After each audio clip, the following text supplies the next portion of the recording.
Hello, boys and girls. This is Mrs. Vrachi, and I am the STEM teacher at Setauket Elementary.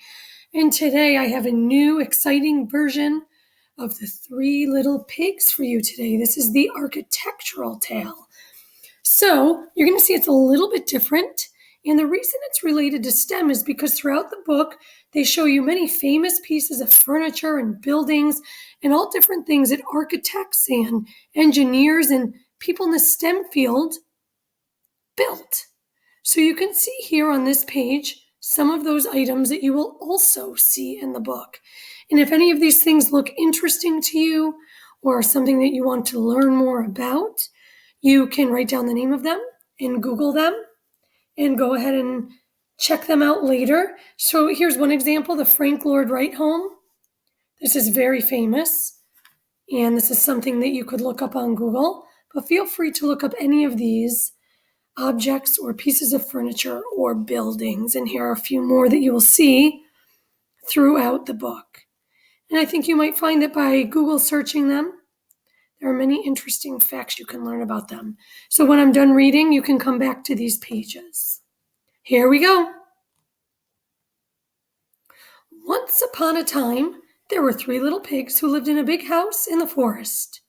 One day, the three pigs said goodbye to their mother and went off to make their way in the world. The first little pig decided to build his house of scraps.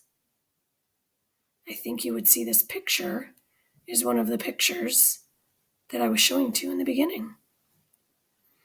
The second little pig decided to build his house of glass. But the third little pig decided to build his house of stone and concrete. Now, there was an evil wolf who lived in the woods nearby.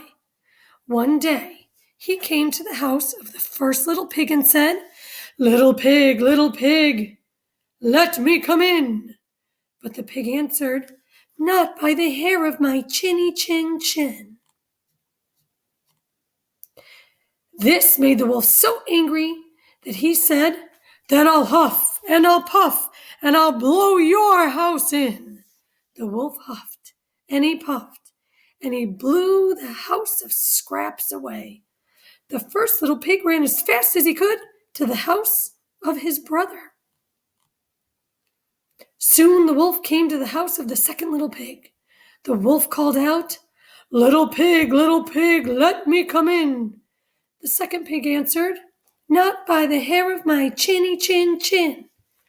The wolf gnashed his teeth and said, "Then I'll huff and I'll puff and I'll blow your house in." And the wolf huffed and he puffed and he blew the house of glass to smithereens. So the two little pigs ran as fast as their legs would take them to the house of their brother. Finally, the wolf arrived at the house of the third little pig. The wolf growled at the door, little pig, let me come in." But the third little pig replied, "Not by the hair of my chinny chin chin."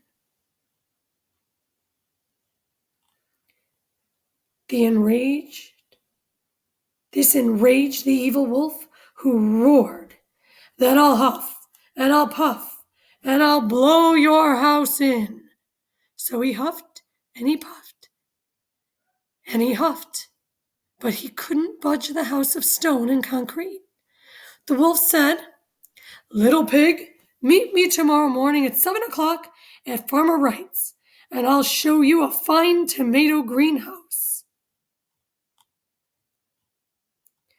But the pig awoke at 6, picked the best tomatoes in the greenhouse, and was home slicing them for lunch by the time the wolf arrived. "I'll get you yet," said the wolf under his breath. The wolf returned to the pig's house and said, "Little pig, meet me tomorrow morning at 6 o'clock at Farmer Johnson's, and I'll show you an orchard full of tasty apples.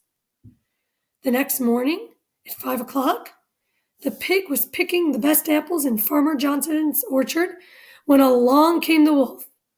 "Good, aren't they?" said the wolf. "They certainly are," said the pig. "Here, try one." As the wolf chased the apple, the third pig ran home to his house of stone and concrete.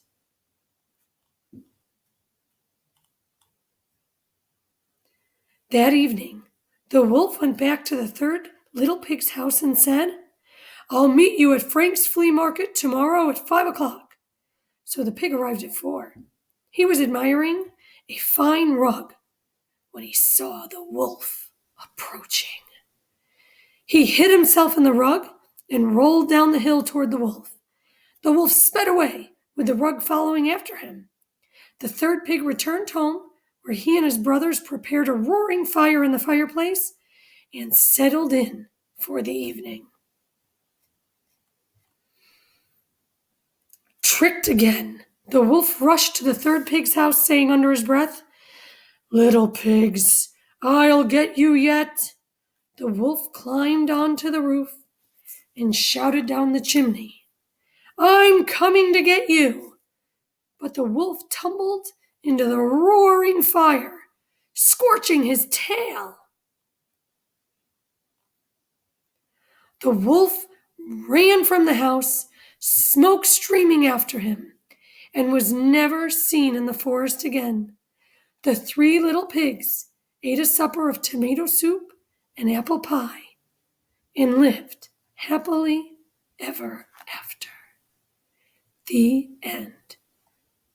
So, boys and girls, if you want to start the video over, take a look at some of those pictures again, find one that's of interest to you, and see if you can learn more about it.